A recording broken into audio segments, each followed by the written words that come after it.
ఏంటి? ఓ, బసవను ఉసిగొలిపారా? ఎవరు ఉసిగొలిపారో నాకు బాగా తెలుసులేండి. మీకు మాత్రం ఏమీ కాలేదు కదా. అయినా సమయానికి నేను వచ్చాను కదా, అందుకే మిమ్మల్ని బసవ ఏం చేయలేదు. నేనుండగా ఏం కానివ్వనులేండి అని ఈ విధంగా అంటూ ఉంటే, అలానే శారదాదేవి అను షాకింగ్గా ఇద్దరు కూడా చూస్తూ ఉంటారు. ఇక అప్పుడే, ఏంటి బసవ ఇంకా నువ్వు చూస్తున్నావు? ఇలా ఒకరిపై దాడి చేయటం కరెక్ట్ కాదు. ఇక నువ్వు వెళ్ళిపో. ఎప్పుడు ఇలాంటి దాడులు చెయ్యకు, అర్థమవుతుంది కదా బసవ. వెళ్ళు బసవ అని ఈ విధంగా చెప్పగానే వెంటనే అక్కడి నుండి బసవ పరిగెత్తుకుంటూ వెళ్ళిపోతూ ఉంటాడు. అప్పుడు వెంటనే వెనుతిరిగి భాను అలా నడుచుకుంటూ శారదాదేవి దగ్గరకు వస్తూ ఉంటుంది. ఇదంతా ఎవరు చేశారో నాకు బాగా తెలుసులేండి అని విధంగా భాను చెప్పగానే నీలకంఠం తడబడిపోతూ ఉంటాడు. అలా కంగారు పడిపోతూ భానుని చూస్తూ ఉంటే, అమ్మా ఇప్పుడు నీ వల్లే అమ్మా నేను నాకేం కాకుండా ఆరోగ్యంగా ఉన్నాను. లేదంటే నువ్వు రాకపోతే, అయ్యో, నిజంగా నీకు ఎంత కృతజ్ఞత చెప్పినా కూడా తక్కువే. మీరు పెద్దవారు, నాకు మీరు దండం పెట్టడం ఏంటి? మీరు నన్ను ఆశీర్వదించాలి. సరేలేండి, మీకేం కాలేదు కదా, మీరు చల్లగా ఉంటే చాలు. మీరు మా అత్తయ్య గారిని కాపాడినందుకు చాలా థ్యాంక్స్. అయ్యో, థ్యాంక్స్ ఎందుకు? పర్లేదండి. సరే, ఆంటీ గారిని జాగ్రత్తగా చూసుకోండి అని అంటూ వెంటనే అలా డాక్టర్ ఎక్కబోతూ ఉండగా కాలు స్లిప్ అయి క్రింద పడిపోతూ ఉంటుంది భాను. అప్పుడే ఆర్య వచ్చి భానును గట్టిగా పట్టుకుంటాడు. భాను మాత్రం అలానే చూస్తూ ఉండిపోతుంది ఆర్యని. ఆర్య కళ్ళలో అలా లీనమైపోయి అలానే చూస్తూ ఉంటే, అంతలో పైనుండి పువ్వులు మీద పడుతూ ఉంటాయి. ఒకరికొకరు చూసుకుంటూ ఉంటారు అను శారదాదేవి షాకింగ్గా చూస్తూ ఉంటే, ఇక మాన్సికి మీరాకి ఏం అర్థం కాక కంగారు పడిపోతూ షాకింగ్గా చూస్తూ ఉంటారు. అలా ఒకరికొకరు చూస్తూ ఉండగా వెంటనే ఆర్య నెమ్మదిగా క్రింద నిల్చోపెట్టగానే,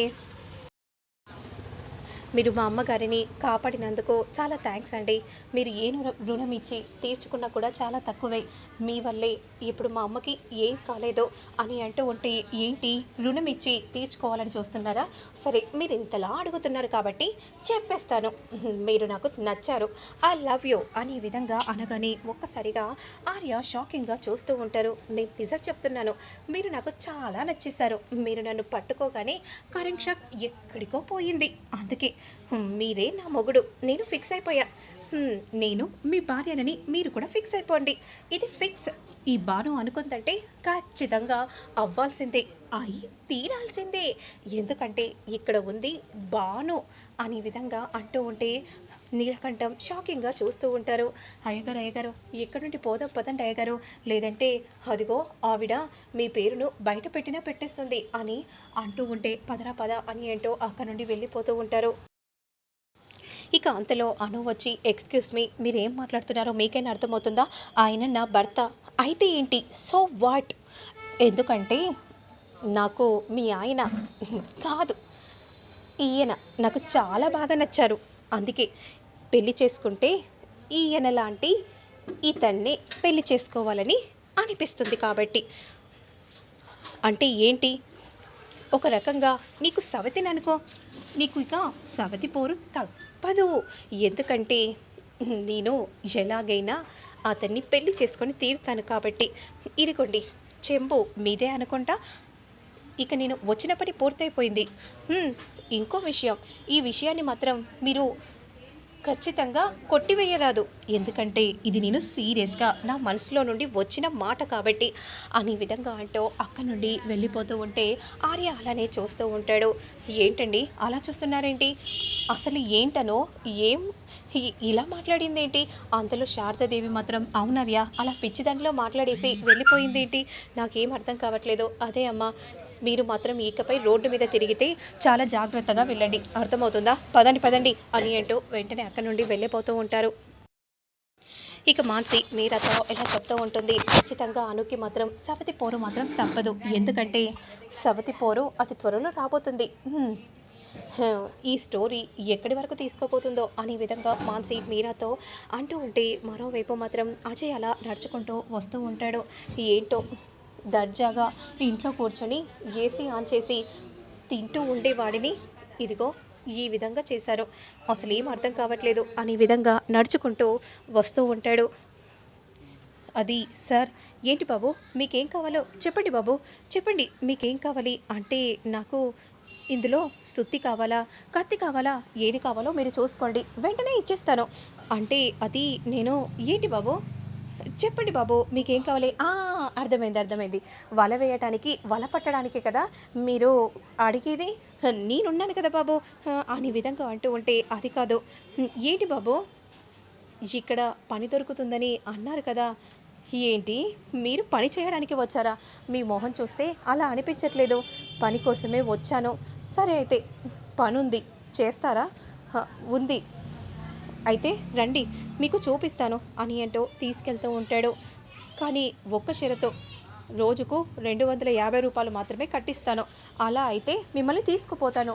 అప్పుడు వెంటనే అంటే 250 అంటే నెలకి 7500 మాత్రమేనా? మా ఇంట్లో కుక్క దగ్గర నుండి ఆ కుక్కకు పెట్టే ఫుడ్ కూడా 50,000 కంటే పైగానే అవుతుంది. ఇట్లాంటి కర్మ వచ్చింది అని అజయ్ మనసులో అనుకుంటూ ఉండగా, ఆస్తి కోసం ఇక ఇలా చెయ్యక తప్పట్లేదు అని అనుకుంటూ సరే చేస్తాను. అప్పుడు వెంటనే ఇదిగో నిప్పులపై కాలుతుంది కదా, ఆ శిలాకును కొట్టాలి, కత్తి తయారు చేయాలి అని విధంగా చెప్పగానే నేను చేస్తాను అని అంటూ వెంటనే అలా గొడ్డలి తీసుకొని కొట్టబోతూ ఉంటాడు. అదే సమయానికి నీరజ్ వస్తాడు.